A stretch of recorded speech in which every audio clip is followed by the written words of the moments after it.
भूल गए, इसलिए पीछे तक अच्छे से दोनों हाथ उठाकर बोली कृष्ण कन्हैया लाल की जय। तो पहले तो बहुत ही सुंदर स्वागत किया आप सभी ने, उसके लिए बहुत बहुत धन्यवाद। और मैं आप सभी से क्षमा चाहती हूँ क्योंकि कल मैंने कहा था कि कथा थी 3 बजे स्टार्ट होगी, बट मैं ही 20 मिनट्स लेट थी, सो सॉरी फॉर दैट। तो अब कथा आरंभ करने से पहले होमवर्क। चलिए बताइए कल कौन कौन सी कथाएं हुई थी, जोर से बताइए। राम जी के जन्म के बारे में जाना और समुद्र मंथन और गजेंद्र और ग्राह की कथा और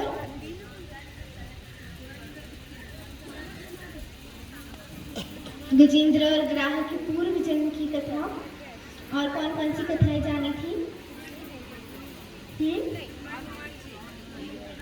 हनुमान जी की के हनुमान चालीसा की रचना किन्होंने की?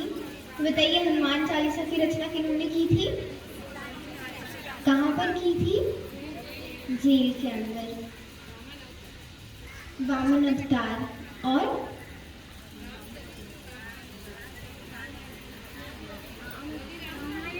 राजा बलि की कथा।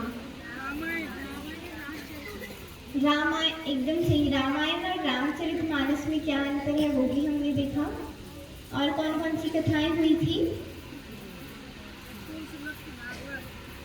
एक सबसे इंटरेस्टिंग चीज हमने कथा के मिडिल में की थी, कुछ बनाया था, खीर बनाने की कथा हमने की। उससे क्या सीख मिली थी हमें?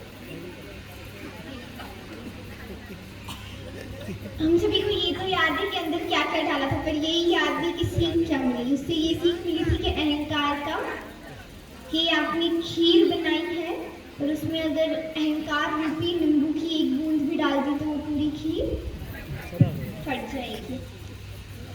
और बताइए और कौन कौन सी कथा जानी हमने? कि कृष्ण जी को बुलाने के लिए सबसे पहले राम जी की तरह मर्यादा होनी चाहिए। तो आइए आज की कथा प्रारंभ करते हैं। कल हमने राम जी का जन्म किया था, तो अब सुखदेव जी महाराज परीक्षित जी को आगे की कथा बताते हैं।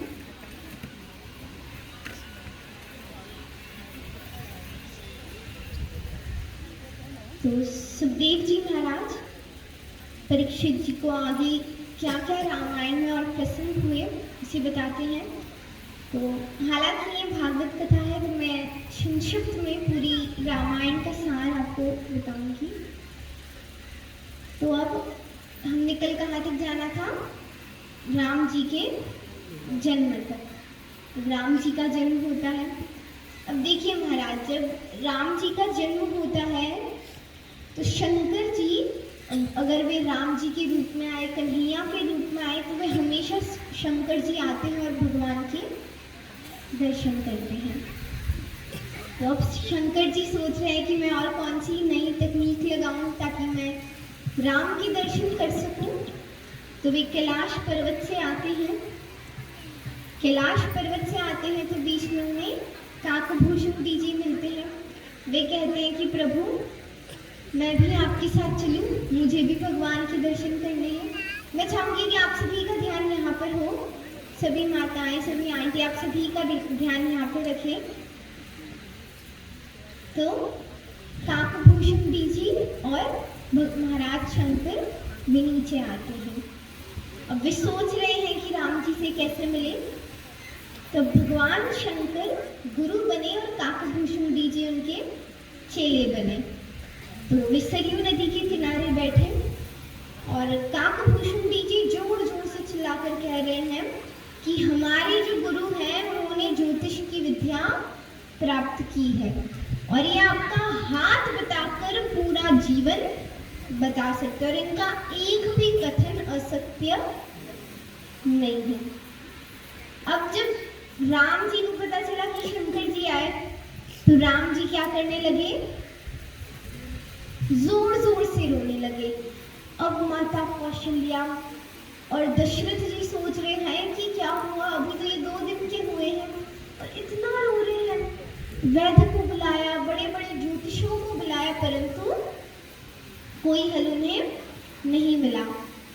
तब वहां से एक सैनिक जा रहा था और सैनिक ने पूछा कि क्या आपको अच्छे से ज्योतिष की विद्या आती है?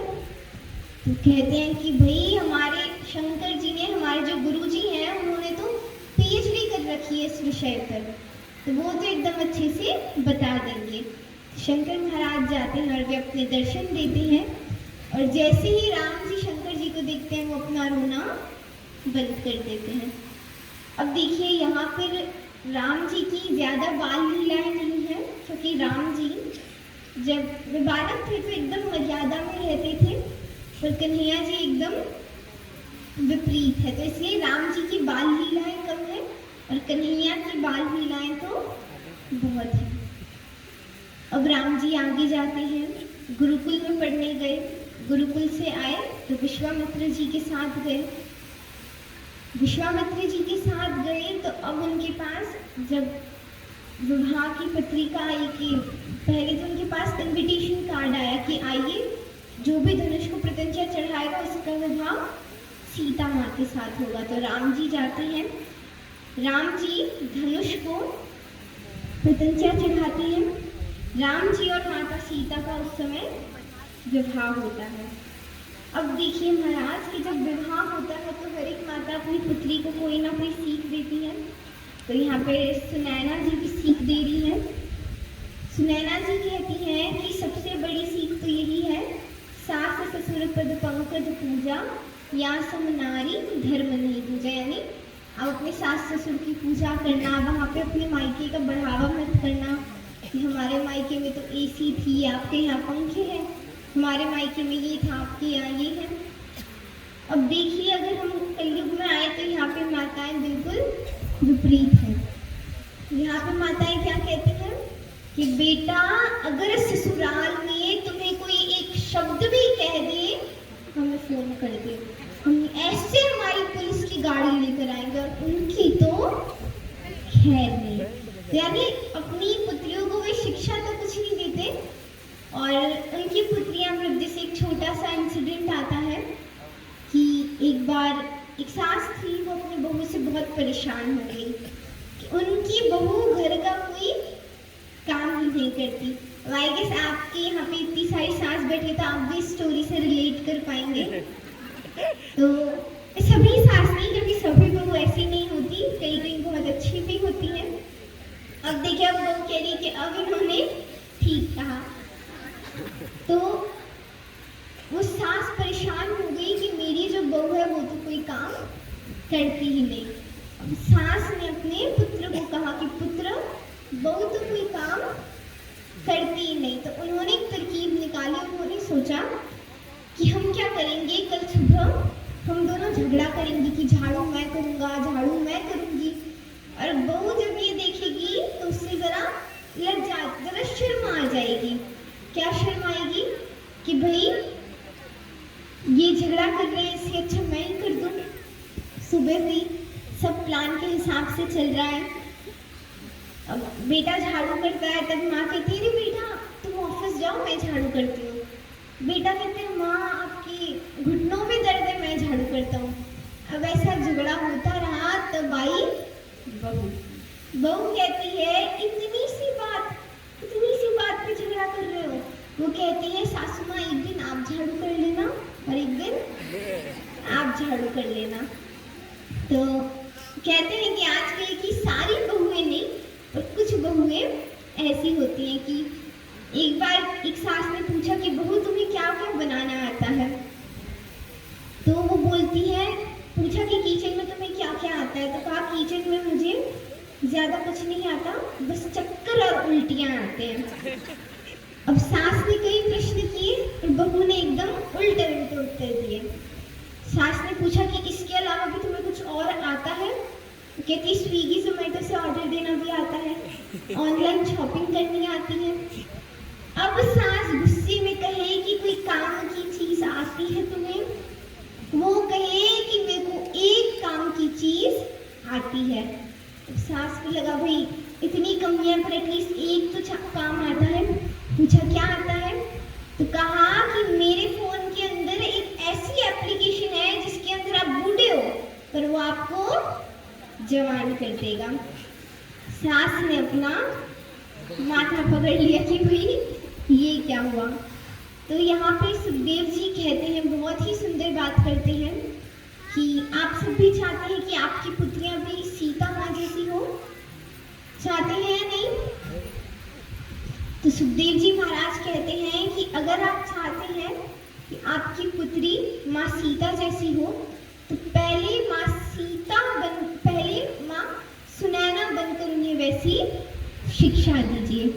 अब देखिए, मैं इसके विरोध नहीं हूँ कि आपकी जो बहुएं हैं, जो बेटियां हैं, उनको आप कोई काम ना कराएं, नहीं, उन्हें हर एक काम करवाइए।